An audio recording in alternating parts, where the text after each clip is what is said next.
Hello दोस्तों, क्या हाल है। तारीख आज 23 अक्टूबर 2024, दिन बुधवार, हिंदी तिथि सप्तमी। और आइए बात करते हैं आज के मुख्य समाचार में देश भर की तमाम बड़ी खबरों पर नजर डालते हैं। देखिए, आज के कुछ प्रमुख खबरों में जानेंगे दोस्तों। भयंकर चक्रवात तूफान की चेतावनी के चलते रेलवे ने ट्रेनें कैंसिल की, स्कूल कॉलेजों में भी हुई छुट्टियां। पीएम मोदी ने अपने रूस दौरे के दौरान 5 बड़ी घोषणाएं की हैं। बढ़ते मोबाइल रिचार्ज के बीच सरकारी टेलीकॉम कंपनी ने लिया बड़ा फैसला। इस राज्य सरकार की बड़ी घोषणा, ऐसे लोगों को मिलेगी हर महीने 5,000 रूपए सहायता राशि। संविदा कर्मियों, शिक्षकों और सरकारी कर्मचारियों के लिए भी सरकार ने एक बड़ा फैसला 3 साल तक फ्री मिलेगा 7 लाख रुपए तक का लाइफ इंश्योरेंस। प्राइवेट नौकरी करने वाले कर्मचारियों के लिए भी अच्छी खबर। और कल गृह मंत्री अमित शाह ने अपने जन्मदिन पर बड़ा ऐलान किया, 6.5 करोड़ परिवारों को बड़ा तोहफा दिया। 12वीं पास है तो छात्रवृत्ति के लिए कर सकते हैं आवेदन, हर महीने मिलेगी 8,000 की मदद। इन खबरों समेत जानेंगे आज के ताजा सोना चांदी के भाव, सरकारी नौकरियों की जानकारी, मौसम समाचार। तो चलिए देखते हैं आज की 50 बड़ी महत्वपूर्ण खबरों को फटाफट से। देखिए, सबसे पहले कुछ अपडेट देखते हैं पीएम मोदी के रूस दौरे के। ब्रिक्स समिट में शामिल होने के लिए पीएम मोदी अभी रूस में है और यहाँ रूसी राष्ट्रपति व्लादिमीर पुतिन से मुलाकात की। दोनों नेताओं ने एक दूसरे को गले लगाकर बधाई भी दी। ये तस्वीरें आप देख सकते हैं। और इस मुलाकात में पीएम मोदी बोले कि रूस यूक्रेन जंग केवल बातचीत से रुकेगी, भारत इसमें हर मदद देने को तैयार है। मुलाकात के दौरान पीएम मोदी से मजाकिया अंदाज में बोले राष्ट्रपति पुतिन, हमारे रिश्ते बहुत अच्छे हैं, आप बिना ट्रांसलेटर के भी समझते हैं। मतलब पुतिन का कहना है कि हमारी बातचीत को समझने के लिए अनुवाद की ही जरूरत नहीं है, भारत रूस के संबंध इतने अच्छे हैं। पीएम मोदी ने भी कहा कि 3 महीने में मेरा 2 बार रूस आना गहरी मित्रता को दर्शाता है। वहीं इजराइल ईरान तनाव के बीच पीएम मोदी ने रूस में इस ब्रिक्स समिट में ईरानी राष्ट्रपति मसूद पेजेशकियान से भी मुलाकात की। और इस मुलाकात के दौरान पश्चिम एशिया की स्थिति को लेकर भी बातचीत हुई। और पहले ही मुलाकात में पीएम मोदी ने ईरान के राष्ट्रपति को भारत आने का न्योता भी दिया। तो राष्ट्रपति पेजेशकियान भी बोले कि मुझे कबूल है। और ईरानी राष्ट्रपति से मुलाकात के बाद देखिए, इजरायली राजदूत का भी एक बयान सामने आया। अजहार बोले कि पश्चिम एशिया में भारत की आर्थिक और राजनीतिक भूमिका काफी महत्वपूर्ण है। वहीं खबर तो ये भी है दोस्तों कि पीएम मोदी और चीन के राष्ट्रपति शी जिनपिंग के बीच भी आज द्विपक्षीय बैठक होगी इसी ब्रिक्स समिट में। गलवान घाटी में भारत चीन के संघर्ष के बाद दोनों नेता पहली बार मुलाकात करेंगे। और मीडिया रिपोर्ट्स के मुताबिक अगर मोदी, पुतिन और जिनपिंग ये तीनों एक साथ हाथ मिलाते हैं तो पूरे दुनिया के पॉलिटिकल लीडर 360 डिग्री घूम जाएंगे, क्योंकि जब तीनों शक्तिशाली देश एक साथ आ जाएंगे तो ये दुनिया के लिए बड़ी हैरानी की बात होगी। देखते हैं आज की मुलाकात में क्या कुछ बातें चीतें होती हैं भारत चीन के बीच भी, ये काफी महत्वपूर्ण होगा। जो भी अपडेट आएगा मैं आपको बता दूंगा। वहीं अभी ब्रिक्स सम्मेलन में भी भारत के एजेंडे क्या क्या हैं और ये हमारे लिए कितना अहम है, इस ब्रिक्स समिट में पीएम मोदी किन मुद्दों को उठाएंगे, जिनकी कुछ डिटेल भी आप देख सकते हैं। ऑल ओवर देखा जाए दोस्तों तो भारत के लिए ब्रिक्स की अहमियत काफी ज्यादा महत्वपूर्ण है विदेश नीति के हिसाब से। चलिए अब अपन आगे बढ़ते हैं खबरों में। देखिए, बड़ी खबर, मुस्लिम विवाह को लेकर बॉम्बे हाईकोर्ट ने एक अहम फैसला सुनाया और कहा कि पुरुष एक से अधिक शादी भी करा सकते हैं पंजीकृत। एक केस की सुनवाई करते हुए मुंबई उच्च न्यायालय ने मुस्लिम विवाह को लेकर ये अहम फैसला सुनाया। हाईकोर्ट ने कहा कि क्योंकि उनके पर्सनल लॉ में बहु विवाह की अनुमति है और इसलिए एक मुस्लिम व्यक्ति एक से ज्यादा शादियां रजिस्टर करा सकता है। वहीं अगली बड़ी अच्छी खुशखबरी देखिए दोस्तों, भारत की रफ्तार सबसे तेज होती जा रही है। और अब तो देखिए, भारत की ताकत पर IMF ने एक बार फिर से मुहर लगाई। दुनिया में कोई देश नहीं दे पाएगा टक्कर हिंदुस्तान को। दरअसल IMF ने अनुमान जताया है 7% की दर से बढ़ेगी हमारे देश की इकोनॉमी FY25 यानी कि फाइनेंशियल ईयर 2025 के लिए। इंटरनेशनल मॉनेटरी फंड की तरफ से ये भारत की विकास दर को लेकर अनुमान जताया गया कि वित्त वर्ष 2025 में 7% रहेगी भारत की GDP ग्रोथ रेट। IMF ने कहा कि वित्त वर्ष 2026 में भी इंडिया की इकोनॉमी 6.5% की दर से बढ़ेगी। और न सिर्फ IMF बल्कि देखिए, एक और रेटिंग एजेंसी S&P ने भी यह दावा किया है कि 2025 में भारत की विकास दर 6.8% और 2026 में 6.6% रहेगी। तो ये जो भी सर्वे आ रहे दोस्तों, भारत की विकास दर को लेकर वाकई में अच्छे संकेत हैं। मीडिया रिपोर्ट्स के मुताबिक साल 2030 तक दुनिया की तीसरी सबसे बड़ी इकोनॉमी होगा हमारा भारत। चालू वित्त वर्ष में भी शानदार रहेगी GDP ग्रोथ रेट, क्योंकि भारत सरकार भी लगातार इंफ्रास्ट्रक्चर पर अपना खर्च बढ़ा रही है और घरेलू खपत भी तेजी से बढ़ रही है। तो इसका सकारात्मक असर GDP पर देखने को मिल रहा है। चलिए अगली बड़ी खबर देखिए, 30 विमानों को फिर मिली बम से उड़ाने की धमकी। अब तक 120 से ज्यादा विमानों को धमकी मिल चुकी है, जिससे 200 करोड़ से भी ज्यादा का नुकसान हुआ। दिनों दिन फ्लाइट्स में बम की धमकियां लगातार बढ़ती जा रही है। अब इंडिगो, विस्तारा और AI यानी एयर इंडिया की भी 50 से ज्यादा फ्लाइट्स में बम की धमकियां और मिली हैं। बीते 8 दिनों में यानी सप्ताह भर में ही 170 से ज्यादा विमानों को धमकियां मिली और सरकार बोली कि अब सख्त कानून लाएंगे। ये खोखली धमकियों को लेकर केंद्र सरकार ने 4 बड़े एक्शन भी लिए हैं। देख सकते हैं, एयर मार्शल की संख्या दुगुनी की जाएगी, एयरलाइंस के CEO के साथ बैठक भी की, DGCA के प्रमुख को हटाया गया, मुंबई और कोची से 2 लोगों को अरेस्ट भी किया गया। और दोस्तों, ना सिर्फ विमानों में बल्कि अब तो ये धमकियों का सिलसिला स्कूलों तक भी पहुंच चुका है। देखिए, आप बीते दिन देश के कई CRPF के स्कूलों को बम से उड़ाने की धमकी मिली। स्कूल प्रबंधन को जब ये ईमेल मिला तो हड़कंप समझ गया। 3 राज्यों के 5 स्कूलों को ये बम की धमकियां मिली हैं, जिनमें 3 तो CRPF के स्कूल रहे। हालांकि जांच में कुछ भी संदिग्ध नहीं मिला, यानी कि ये भी धमकियां खाली खोखली धमकियां रही। और ये वजह कि इन खाली धमकियों के चलते अब BTAC और अलर्ट हुआ। कई सारे प्रोटोकॉल में भी बदलाव बदलाव किया गया। अफवाहों से निपटने के लिए अब सख्त कदम उठाए जाएंगे। चलिए अगला अपडेट देखिए। आम आदमी पार्टी सरकार का बड़ा ऐलान, दिव्यांग व्यक्तियों को अब 5,000 रुपए मासिक पेंशन देगी दिल्ली सरकार। दिल्ली सरकार के समाज कल्याण मंत्री सौरभ भारद्वाज की तरफ से यह बड़ी घोषणा की गई है। वहीं कलकत्ता ट्रेनी डॉक्टर केस पर भी खबर आ रही है। पीड़ित के पिता ने अब गृह मंत्री अमित शाह को एक मेल लिखा जिसमें कहा कि मैं आपसे मार्गदर्शन और मदद चाहता हूं, मुलाकात का समय दें। वैसे अभी काफी दिनों बाद अब कलकत्ता में जूनियर डॉक्टर्स ने भूख हड़ताल खत्म की। मुख्यमंत्री ममता बनर्जी से मीटिंग के बाद यह फैसला लिया। मैंने आपको कल अपडेट बताया था।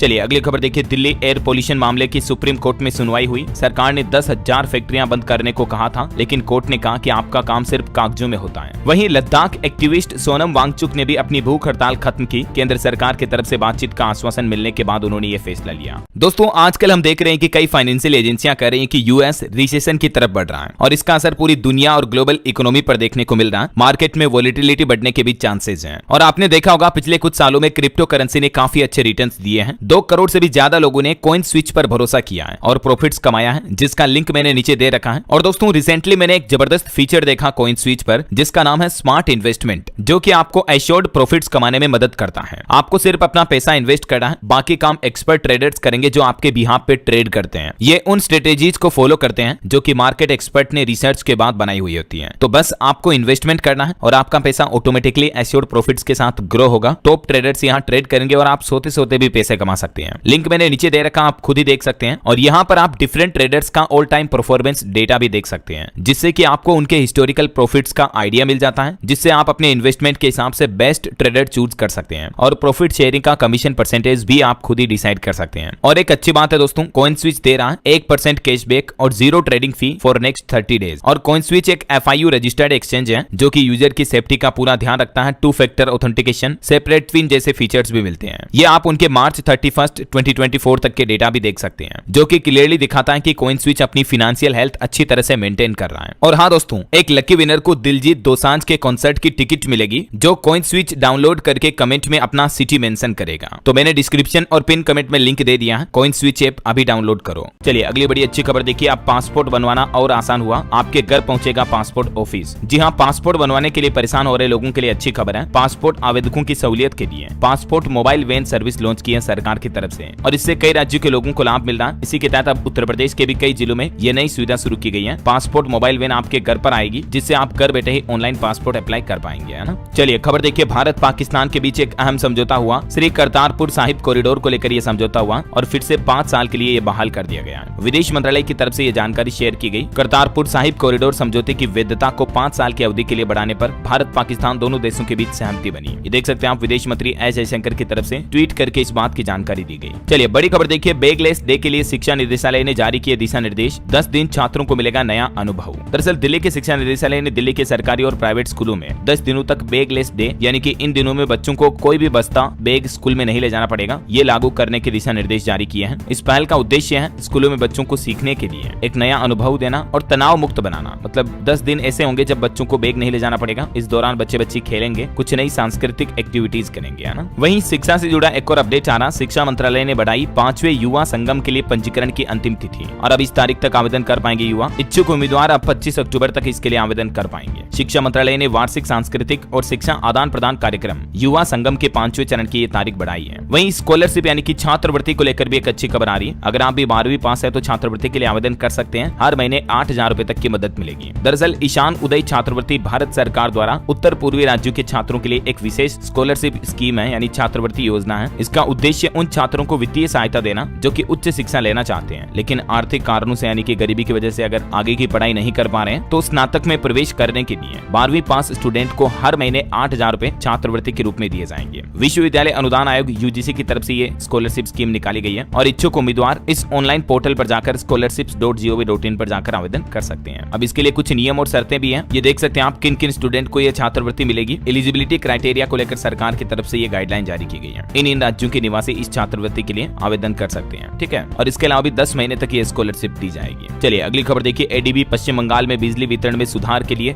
$1.1 करोड़ का ऋण देगी। एडीबी यानी एशियाई डेवलपमेंट बैंक की तरफ से पश्चिम बंगाल राज्य के लिए बड़ी घोषणा की गई है। वहीं खबर है, देश की वित्त मंत्री निर्मला सीतारमण अभी विदेश दौरे पर हैं और यहाँ अमेरिका के न्यूयॉर्क में उन्होंने कोलंबिया यूनिवर्सिटी में कहा कि मजबूत रही है भारत की बैंकिंग प्रणाली। भारत वृद्धि के नए अवसरों का लाभ उठाने की अच्छी स्थिति में है। अमेरिका में वित्त मंत्री ने यह भी बड़ा दावा किया और वित्त मंत्री सिटी बैंक की सीईओ से भी मुलाकात की है। भारतीय भुगतान प्रणाली की मुरीद हुई सीईओ। वहीं एक अच्छी खबर है, 5 और सरकारी बैंक सृजित कर सकेंगे सीजीएम पद। वित्त मंत्रालय की तरफ से इस पहल को भी मंजूरी दे दी गई है। चलिए अगला अपडेट आ रहा दोस्तों, म्यूचुअल फंड को लेकर यूनिट के लिए 1 नवंबर से ही नया नियम लागू किया जाएगा सेबी की तरफ से। म्यूचुअल फंड्स में निवेश करने वाले निवेशकों के लिए बड़ी खबर है, market regulator SEBI mutual fund unit के लिए इनसाइडर ट्रेडिंग नियम लागू करने की तारीख तय कर चुकी है और 1 नवंबर 2024 से यह नया नियम लागू होगा। इस नए नियम के तहत एसेट मैनेजमेंट कंपनी यानी एएमसी के म्यूचुअल फंड में नामित व्यक्तियों और उनके करीबी रिश्तेदारों द्वारा किए गए 15 लाख रुपए से ज्यादा के सभी लेन देन की सूचना 2 कारोबारी दिवस के भीतर अनुपालन अधिकारी को देनी होगी। कुल मिलाकर म्यूचुअल फंड में होने वाले फ्रॉड धोखाधड़ी को रोकने के लिए सेबी की तरफ से ये नए नियम लागू किए जा रहे हैं ना, देख सकते हैं आप डिटेल भी। चलिए अगला अपडेट आ रहा है, एक ग्राउंड रिपोर्ट देखिए जरा। यमुना नदी की सफाई पर 7 सालों में 7,000 करोड़ रुपए खर्च हुए हैं, लेकिन अभी भी हालात इसके ऐसे हैं कि पानी पीना तो दूर की बात, छूने लायक भी नहीं है, नहाने के लायक भी नहीं है यमुना का पानी। जबकि दिल्ली प्रदूषण नियंत्रण कमेटी के आंकड़ों की माने तो इतने हजारों करोड़ रुपए की धनराशि स्वीकृत की गई यमुना की सफाई के लिए। अब जा कहां रहा है ये पैसा, देखिए जरा। चलिए अगली खबर देखिए दोस्तों, सरकार ने एक और मेगा बस मिशन का नया प्लान बनाया है, जिसके तहत 2.25 लाख करोड़ रुपए खर्च किए जाएंगे। अर्बन मोबिलिटी मिशन में बस स्टॉप, टर्मिनल और डिपो समेत इलेक्ट्रिक बसों और रिलेटेड इंफ्रास्ट्रक्चर को तैयार किया जाएगा। सरकार का प्लान है नई इलेक्ट्रिक बसों की शुरुआत के साथ ही 5,000 किलोमीटर पैदल और साइकिल चलाने के लिए भी सड़कों का निर्माण किया जाएगा। रोड इंफ्रास्ट्रक्चर और बसों की सुविधाएं खास करके ग्रामीण इलाकों में बढ़ाने के लिए सरकार ये नई प्लानिंग कर रही है, देख सकते हैं आप डिटेल। 2025 में इस मिशन को लॉन्च किया जाएगा ना। वहीं देखिए बड़ी खबर, तमिल गान विवाद के बाद डिप्टी सीएम ने हिंदी थोपने का आरोप लगाया। तमिलनाडु में फिर से हिंदी भाषा को लेकर एक कंट्रोवर्सी शुरू हो रही है। तमिलनाडु के राज्य गान में द्रविड़ शब्द छूटने पर हंगामा शांत नहीं हुआ और राज्य की सरकारें और लोग आरोप लगा रहे कि सरकार हम पर हिंदी थोपने की कोशिश कर रही है। इस बीच अब तमिलनाडु के उप मुख्यमंत्री उदयनिधि स्टालिन ने यह भी कहा है कि मैं नवविवाहितों से अनुरोध करता हूं कि वे अपने बच्चे के लिए एक सुंदर तमिल नाम के साथ आएं, मतलब बच्चे का नाम तमिल में रखें, हिंदी में नहीं। देखिए भाषा को लेकर इतनी नफरत क्यों होती है? सभी को एक दूसरे की भाषाओं का सम्मान करना चाहिए, फिर चाहे वो हिंदी हो, संस्कृत हो, तमिल, तेलुगु, उड़िया, कोई सी भी लैंग्वेज हो, क्योंकि सबका अपनी मातृभाषाओं के साथ एक लगाव होता है, जुड़ाव होता है, जो हम बचपन से ही सीखते आते हैं, बोलते आते हैं, है ना। तो मेरा तो ये मानना कि सभी को एक दूसरे की लैंग्वेज को रेस्पेक्ट करना चाहिए, सम्मान करना चाहिए। क्या आप भी मेरी बात से सहमत है दोस्तों? अगर हाँ तो नीचे कमेंट बॉक्स में लिखिए यस डीएलएस भाई। देखते हैं कौन कौन मेरी बात से सहमत है। चलिए फिलहाल देखिए अगली खबर, पीएम मित्र और पीएलआई योजना से कपड़ा क्षेत्र में क्रांति आएगी। 95,000 करोड़ के निवेश की संभावना है। अगले 3 सालों में टेक्सटाइल क्षेत्र में ये अच्छा खासा निवेश आपको देखने को मिलेगा और इससे हजारों लाखों युवाओं को रोजगार के अवसर भी मिलेंगे, है ना। वहीं देखिए बड़ी खबर, सॉफ्ट आइसक्रीम पर अब देना होगा 18% जीएसटी। सुप्रीम कोर्ट के फैसले के उलट एएआर की तरफ से यह तर्क दिया गया। एएआर यानी अग्रिम निर्णय प्राधिकरण की तरफ से सॉफ्टी आइसक्रीम पर 18% जीएसटी दर बढ़ाने का फैसला किया है। वहीं देखिए बड़ी खबर, दुनिया के लिए संजीवनी बनेगी भारत की ई संजीवनी। महामारी में ऑनलाइन चिकित्सा से मिली बड़ी मदद। एक अध्ययन में यूके और जर्मनी के शोधकर्ताओं ने कहा कि भारत के निःशुल्क राष्ट्रीय टेलीमेडिसिन सेवा ई संजीवनी ने अब तक 30 करोड़ से ज्यादा लोगों तक चिकित्सा परामर्श उपलब्ध कराई है। तो ये भारत के लिए बड़े गर्व की बात है कि भारत की इस पहल का अंतर्राष्ट्रीय लेवल पर भी तारीफ किया जा रहा है ना। चलिए खबर है, जर्मन चांसलर शोल्ज की 3 दिवसीय भारत यात्रा 24 तारीख से शुरू होगी और इस दौरान वो पीएम मोदी के साथ बातचीत भी करेंगे। फिर पीएम मोदी और चांसलर 25 अक्टूबर को 7वें अंतर सरकारी परामर्श की सह अध्यक्षता भी करेंगे। इन्होंने पिछले साल भी 2 बार भारत की यात्रा की थी। वहीं देखिए एक बड़ी दुर्घटना हो गई, बेंगलुरु में निर्माणाधीन इमारत ढही, 20 मजदूर फंसे, 1 की जान चली गई, 14 को बचाया गया। स्पैम कॉल को लेकर एक बड़ी खबर आ रही है। 27 दिनों के अंदर बिहार में 22 करोड़ स्पैम कॉल दर्ज किए गए। आर्टिफिशियल इंटेलिजेंस ने 70 लाख फर्जी एसएमएस भी पकड़े।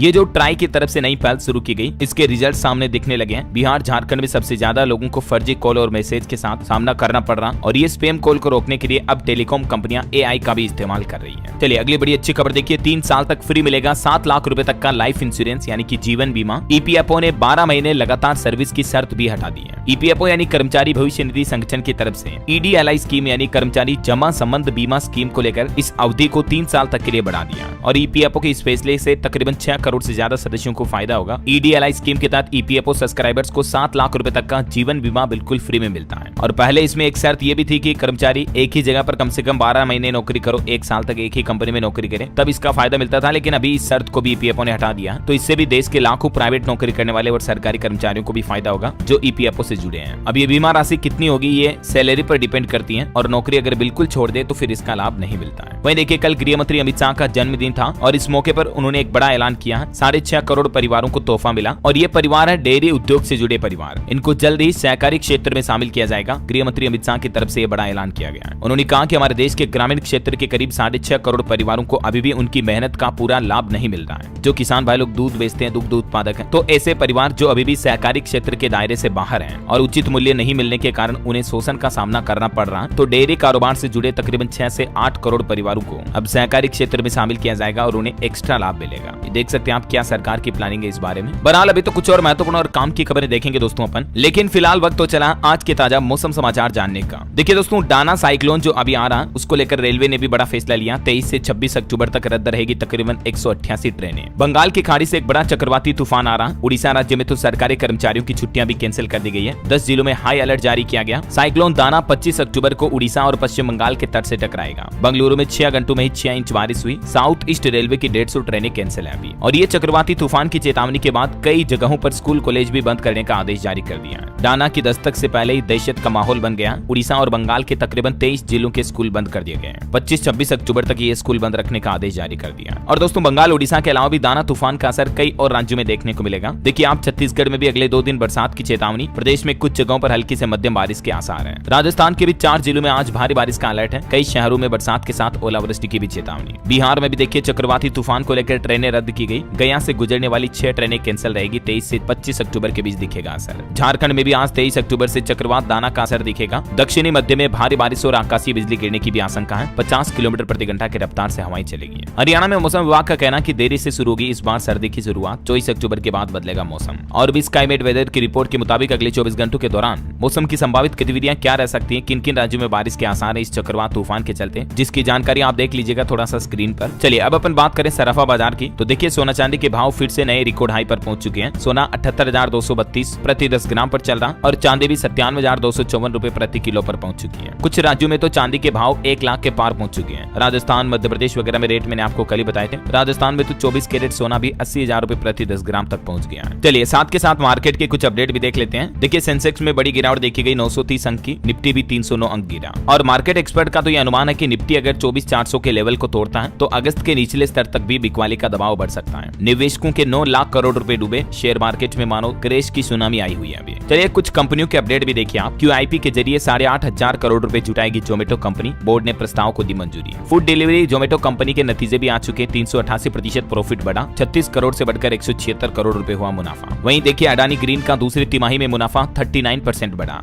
इनकम भी 30% बढ़कर 3376 करोड़ रुपए रही। और पेटीएम को भी 930 करोड़ का नेट प्रॉफिट हुआ। हुंडई कंपनी का शेयर 1.5% नीचे 1931 पर लिस्ट हुआ। ओरिएंट सीमेंट की 46.5% हिस्सेदारी खरीदेगी अंबुजा सीमेंट। 8,100 करोड़ रुपए में डील हुई। वहीं देखिए दोस्तों, बजाज हाउसिंग फाइनेंस ने IPO के बाद पहली बार नतीजे जारी किए। दूसरी तिमाही में नेट प्रॉफिट 21% बढ़कर 546 करोड़ रुपए रहा। चलिए मार्केट के बाद अब अपन आगे बढ़ते हैं खबरों में। देखिए स्कूल हॉलीडे पर खबर है। हरियाणा में छोटी दिवाली की छुट्टी की तारीख बदली गई। सभी स्कूल बंद रहेंगे। दीपावली पर 31 अक्टूबर को सरकारी अवकाश के बाद ये फैसला लिया गया। कुल मिलाकर हरियाणा में 5 दिन छुट्टियां रहने वाली है। एक तो अब 30 अक्टूबर को छोटी दिवाली का अवकाश रहेगा। इसके अलावा 31 अक्टूबर को दिवाली, 1 नवंबर को हरियाणा दिवस, 2 और 3 नवंबर को शनिवार और रविवार के चलते छुट्टी रहेगी। और अंतर्राष्ट्रीय न्यूज पर बड़ी खबर देखिए दोस्तों, बांग्लादेश में फिर से स्टूडेंट ने प्रदर्शन करना शुरू कर दिया। अब एक और नेता का इस्तीफा मांग रहे हैं छात्रों की मांग है अब बांग्लादेश के राष्ट्रपति भी अपने पद से इस्तीफा दें। वही खबर है, रूस पहुंचे उत्तर कोरिया के 1500 सैनिकों ने भी बढ़ाई टेंशन। दक्षिण कोरिया ने कहा कि तत्काल वापस बुलाएं। और हमारे पड़ोसी देश पाकिस्तान में भी अब 3 साल का होगा मुख्य न्यायाधीश का कार्यकाल। और एक बड़ी खबर देखिए, खिलाड़ी क्रिस गेल के देश में हड़कंप समझ गया। लाइव मैच के दौरान 5 लोगों की गोली मारकर जान ले ली गई। फुटबॉल जगत से एक बड़ी खबर सामने आई। जेमका में यह मैच चल रहा था, इसी दौरान ये दिल दहला देने वाली घटना हुई है। एक दुर्घटना हमारे आंध्र प्रदेश राज्य में भी हो गई। देखिए बस और ऑटो रिक्शा की भीषण टक्कर में 5 लोगों की जान चली गई। चलिए आगे बढ़े खबरों में देखिए आप। माधुरी पुरी बुच्च ही बनी रहेगी सेबी की चेयरपर्सन। 4 महीने का कार्यकाल बचा हुआ जो पूरा करेगी। और एक रिपोर्ट में दावा किया जा रहा है कि हिंडनबर्ग रिसर्च के आरोपों को लेकर सेबी चेयरपर्सन माधवी को क्लीन चिट भी मिल चुकी है। अच्छा, गुजरात में देखिए दोस्तों एक अनोखा मामला सामने आया। गुजरात के गांधीनगर में एक नकली जज पकड़ा गया। मतलब जज भी नकली, खुद की अदालत, खुद फैसले सुना रहा, फर्जी कोर्ट चला रहा, कोर्ट ही खुद की। और कई विवादित मामलों में तो फैसले देकर 100 एकड़ तक जमीन भी हड़प ली। हद होती मतलब देखिए आप फ्रॉडबाजी की भी। इस शख्स ने खुद को जज बताया और गांधीनगर में बने अपने ऑफिस में अदालती माहौल जैसा बनाते हुए फैसले भी सुनाए। वाह, क्या कहोगे ऐसे लोगों के बारे में। ये देख सकते हैं आप, ये इसकी कोर्ट की तस्वीर है। इधर लोग बैठते हैं और सामने नकली जज साहब सुनवाई करते हैं। चलिए अगली खबर देखिए। मध्य प्रदेश में 1 लाख सरकारी नौकरियां दी जाएगी। मुख्यमंत्री मोहन यादव की कैबिनेट बैठक में बड़ा फैसला लिया गया। रेप पीड़िताओं के बच्चों के लिए भी 10 लाख का फंड जारी किया सरकार ने। और ये जो 1 लाख पदों पर सरकारी भर्तियां होगी, इनकी भर्ती प्रक्रिया भी दिसंबर 2024 तक शुरू कर दी जाएगी। और भी एमपी की मोहन यादव कैबिनेट बैठक में कुछ इन अहम मुद्दों पर फैसले हुए हैं, जिनकी डिटेल आप देख सकते हैं। कई सड़कों वगैरह को भी मंजूरी दी गई। वहीं दोस्तों उत्तर प्रदेश में जो बहराइच में हिंसा फैली हाल ही में, उस पर भी सुप्रीम कोर्ट ने बुलडोजर एक्शन पर चेताया और कहा कि यूपी सरकार हमारे आदेश के उल्लंघन का जोखिम उठाना चाहती है तो उनकी मर्जी है। चलिए अगला अपडेट देखिए। सरकारी टेलीकॉम कंपनी बीएसएनएल ने बदला अपना लोगो और स्लोगन भी।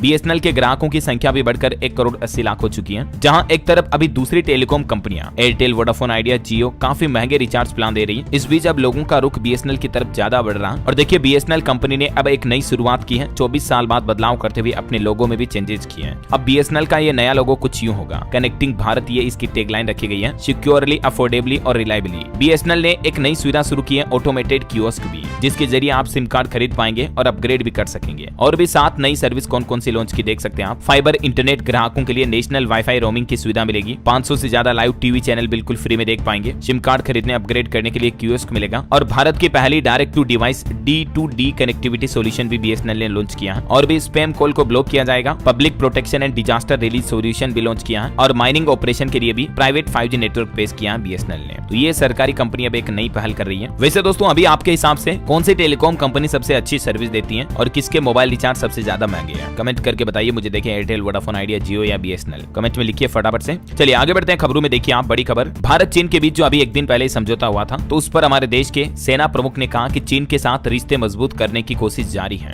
एक दूसरे पर विश्वास करने से ही हल निकलेगा। जो कल ही पेट्रोलिंग का समझौता हुआ था, आपको पता होगा। तो आर्मी चीफ बोले कि भरोसा जमाने में वक्त लगेगा। सीमा पर गश्त इसका जरिया है, इसके बाद अगला स्टेप लेंगे। चीन भी बोला कि मिलकर विवाद सुलझाएंगे। तो कहीं ना कहीं अब देखा जाए तो चीन भारत के साथ वापस अपने रिश्ते सुधारने की पहल कर रहा है। वहीं देखिए दोस्तों जम्मू कश्मीर में भी लश्कर का एक नया आतंकी संगठन TLM एक्टिव हुआ। पुलिस ने दावा किया कि यहाँ आतंकियों की भर्ती की जा रही है। चलिए अगली खबर देखिए दोस्तों। दिवाली के मौके पर नोएडा मेट्रो की तरफ से यात्रियों को नई सुविधा दी जाएगी। कुछ जैसे सभी मेट्रो स्टेशन पर आपको पावर बैंक की फैसिलिटी मिलेगी। अब ये एक्स्ट्रा फीस भी नहीं देनी पड़ेगी। QR कोड से पेमेंट कर पाएंगे और टोकन वाली सिक्योरिटी सिस्टम भी लगाया जाएगा। तो ये मेट्रो यात्रियों के लिए अच्छी पहल की गई है। कुछ पॉलिटिक्स के अपडेट देखते हैं फटाफट से। देखिए हरियाणा विधानसभा चुनाव में 25 अक्टूबर को स्पीकर और डिप्टी स्पीकर का चुनाव होना है। इसके लिए प्रबल दावेदार कौन होगा, इसको लेकर भी चर्चाएं चल रही है। वहीं झारखंड के CEO रवि कुमार ने निर्देश दिया, कहा कि चुनाव में कम से कम लें स्कूल बसों का इस्तेमाल। और महाराष्ट्र विधानसभा चुनाव में भी MVA में सीट शेयरिंग तय हुई। कांग्रेस 100 से 105, शिवसेना और उद्धव 96 से 100 और एनसीपी 80 से 85 सीटों पर चुनाव लड़ेगी। खबर है बजरंग पुनिया ने भी कांग्रेस की जिम्मेदारी संभाली। किसान सेल के कार्यकारी प्रधान बनाए गए हैं। वहीं देखिए झारखंड में भी कांग्रेस की पहली लिस्ट में 21 उम्मीदवार घोषित हुए। और यूपी उपचुनाव को लेकर भी खबर है कि प्रदेश में इंडिया गठबंधन बना रहेगा। सपा कांग्रेस को एक और सीट देने पर राजी हुई। चलिए अगली बड़ी खबर देखिए। वक्फ बिल पर जेपीसी मीटिंग में भिड़े भाजपा और टीएमसी के सांसद कल्याण बनर्जी ने बोतल फोड़ी और चेयरमैन की तरफ फेंकी। अभी उन्हें एक दिन के लिए सस्पेंड कर दिया गया। चलिए अगला अपडेट देखिए। साल 2026 में राष्ट्रमंडल खेलों से हटाए गए हॉकी, निशानेबाजी, क्रिकेट और बैडमिंटन और कुश्ती।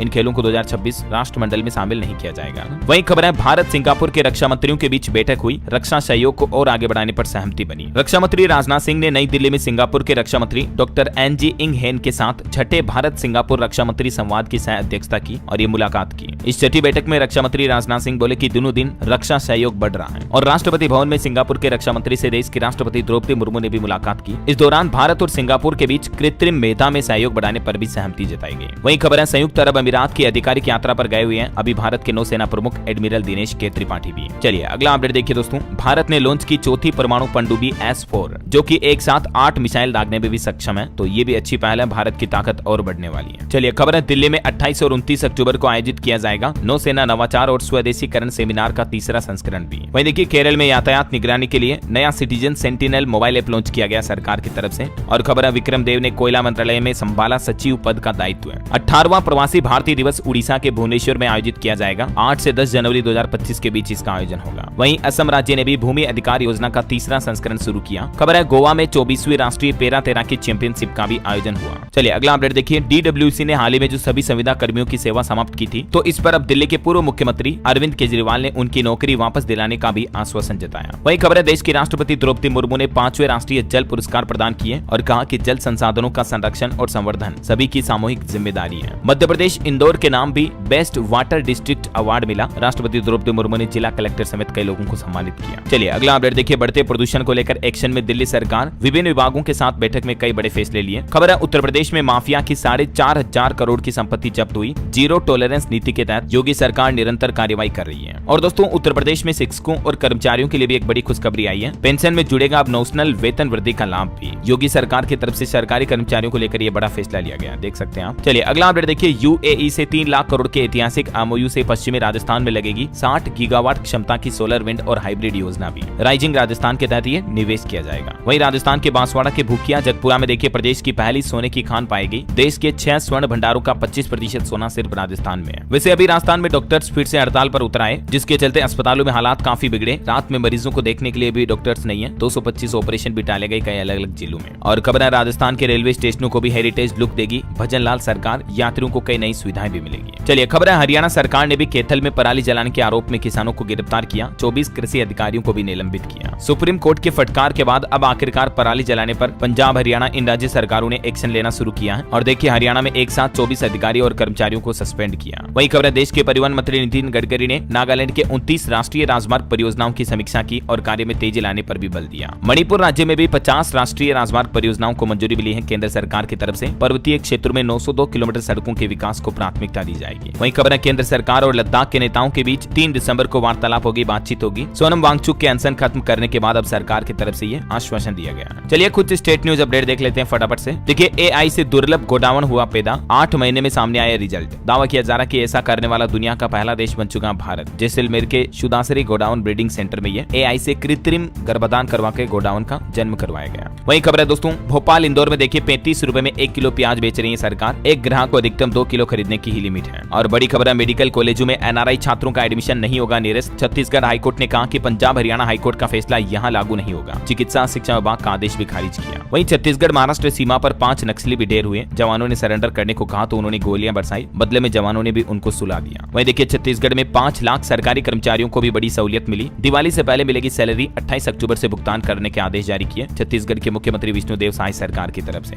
और खबर है छत्तीसगढ़ जशपुरा में भी सरगुजा विकास प्राधिकरण की बैठक हुई। बजट की राशि 50 से बढ़ाकर 75 करोड़ रुपए की गई। चलिए अगला अपडेट देखिए दोस्तों। उत्तर प्रदेश में दिवाली 31 अक्टूबर को रहेगी या 1 नवंबर को? तो काशी अयोध्या और मथुरा के पंडित बोले कि शुभ मुहूर्त 31 तारीख को है। लक्ष्मी पूजन शाम 8 बजे किया जाएगा। तो अभी देखा जाए दोस्तों तो देश के ज्यादातर राज्यों में ज्योतिषाचार्य दिवाली को 31 अक्टूबर को ही मनाने पर सहमत है। हालांकि कुछ लोग 1 नवंबर को भी मनाने की बता रहे हैं, लेकिन ज्योतिषाचार्यों का कहना कि ये उचित नहीं है। चलिए खबर है यूपी की राजधानी लखनऊ में बनेगा वर्ल्ड का सबसे बड़ा पीडियाट्रिक हार्ट सेंटर। सीएम योगी ने घोषणा करते हुए कहा कि बच्चों से जुड़ी बीमारियों को नजदीक से देखा। एसजीपीजीआई में भी 4 योजनाओं का शुभारंभ हुआ। वहीं देखिए लखनऊ में अधिकतम 10,000 में होगा प्रॉपर्टी का म्यूटेशन। नया नियम आज से लागू होगा। बिना लाइसेंस के नहीं चलेंगे टेम्पो, ऑटो और ई रिक्शा भी। और वहीं देखिए बिहार की खबर, लड़के से बनी लड़की, जो कि आज देश की पहली ट्रांस वुमन दरोगा है। लड़की से लड़का बने रोनित झा ने भी पहनी वर्दी। वहीं पंजाब हरियाणा हाईकोर्ट का एक और अहम फैसला देखिए दोस्तों। ट्रायल जज की गलतियों को पक्षपात नहीं माना जा सकता है। तनाव के कारण गलतियां भी हो सकती हैं। जज भी आखिर इंसान ही है। और खबर है बिहार सरकार ने पंजाब लुधियाना के उद्योगपतियों को ऑफर दिया। कपड़ा और होजरी इंडस्ट्री लगाने की पेशकश की। 1 लाख करोड़ निवेश का लक्ष्य रखा है। वहीं पंजाब के 20,000 स्कूलों में एक साथ हुई पेरेंट्स टीचर मीटिंग। मुख्यमंत्री भगवंत मान ने नंगल में पेरेंट्स और स्टूडेंट से मुलाकात भी की और बोले कि बच्चों पर दबाव न बनाएं। इस पीटीएम में 27 लाख से ज्यादा अभिभावक जुटे। सीएम भगवंत मान ने कहा कि जारी रहेगा मिशन स्कूल ऑफ एमिनेंस। चलिए खबर है चंडीगढ़ प्रशासन के भी कर्मचारियों को मिलेगा 30 दिन का बोनस। समूह बी और सी को मिलेगा फायदा। केंद्र सरकार के आदेश का पालन होगा। वहीं देखिए दोस्तों हिमाचल प्रदेश कैबिनेट की बैठक हुई। कई फैसले लिए गए। वन मित्र भर्ती को हरी झंडी मिली। 964 वीपीए भी रेगुलर होंगे। हमीरपुर में भी भरे जाएंगे 150 नर्स के स्टाफ भी। हिमाचल के सीएम सुक्खू कैबिनेट की बैठक में ये कुछ बड़े फैसले लिए गए। वहीं हिमाचल की सुक्खू सरकार ने युवाओं के लिए भी अच्छी घोषणा करते हुए कहा कि 10 दिन में आ जाएंगे लंबित परीक्षाओं के परिणाम भी। चलिए खबर देखिए उत्तराखंड के हाई एल्टीट्यूड में रखे जाएंगे ऑक्सीजन कंसंट्रेटर। मुख्य सचिव ने स्वास्थ्य विभाग को निर्देश दिए ताकि पर्यटकों को भी कोई दिक्कत न हो। और वहीं देखिए उत्तराखंड की सड़कें गड्ढा मुक्त न होने पर मुख्यमंत्री पुष्कर सिंह धामी नाराज हुए। लापरवाह अधिकारियों पर भी कार्रवाई करने के निर्देश जारी किए। खबर है उत्तराखंड में 12 जनवरी तक तैयार होगी युवा नीति। मंत्री रेखा आर्य ने दिए जल्दी कार्य पूरा करने के निर्देश। चलिए कुछ एजुकेशनल खबरें देखते हैं। देखिए असम में टीजीटी पीजीटी के 9,000 से ज्यादा पदों पर भर्ती निकली। 15 नवंबर तक आवेदन करने का मौका है। वहीं हिमाचल कैबिनेट ने भी 2061 पदों पर भर्ती के लिए हरी झंडी दिखाई। जल्दी इनके लिए फॉर्म शुरू होंगे। और नेशनल इंश्योरेंस लिमिटेड ने भी सहायक के 500 पदों पर वैकेंसी निकाली हुई है। इस पोर्टल पोर्टल के माध्यम से इच्छुक योग्य उम्मीदवार आवेदन कर सकते हैं। और BSCB यानी कि बिहार बोर्ड परीक्षा पर भी अपडेट आ रहा। 10वीं 12वीं की बोर्ड परीक्षा के लिए पंजीकरण करने का एक और समय होगा। अंतिम तारीख पहले 21 अक्टूबर थी तो उसको आगे बढ़ा दिया। अभी 28 अक्टूबर तक इस पोर्टल के माध्यम से बोर्ड एग्जाम के फॉर्म भरे जा सकते हैं, है ना। और खबर देखिए, महाराष्ट्र में भी शिवसेना की 45 कैंडिडेट्स की पहली लिस्ट जारी हुई। शिंदे, कोपड़ी, 5 पाखाड़ी से चुनाव लड़ेंगे। महायुति ने अब तक 144 नामों की घोषणा की है। ओके, और अंत में आज के राशिफल पर नजर डालते हैं। देखिए, वृश्चिक राशि वालों के लिए आज बिजनेस में रिस्क लेना फायदेमंद रहेगा। मकर राशि वालों को भी रुका पैसा मिलने के योग है। कर्क राशि के लोगों को अचानक लाभ मिल सकता है। तुला राशि के लोग नए अवसरों को ध्यान दें तो फायदा रहेगा। और हाँ दोस्तों, आप मुझे कमेंट करके बताइए कि पीएम मोदी अभी किस देश की विदेश यात्रा पर गए हुए हैं। कमेंट करके बताइए। करंट अफेयर्स का सवाल है। सही जवाब देने वाले लोगों को रैंडमली सेलेक्ट होने पर DLS न्यूज टीम की तरफ से एक शानदार सरप्राइज गिफ्ट जीतने का मौका मिलेगा। और इसी के साथ ही अगर आपको वीडियो अच्छा लगा तो इसे लाइक करना, शेयर भी करना। DLS न्यूज चैनल को सब्सक्राइब करके बेल आइकन जरूर दबा देना, रोजाना ऐसी इन्फॉर्मेटिव काम की खबरें देखते रहने के लिए। जय हिंद, जय भारत, वंदे मातरम।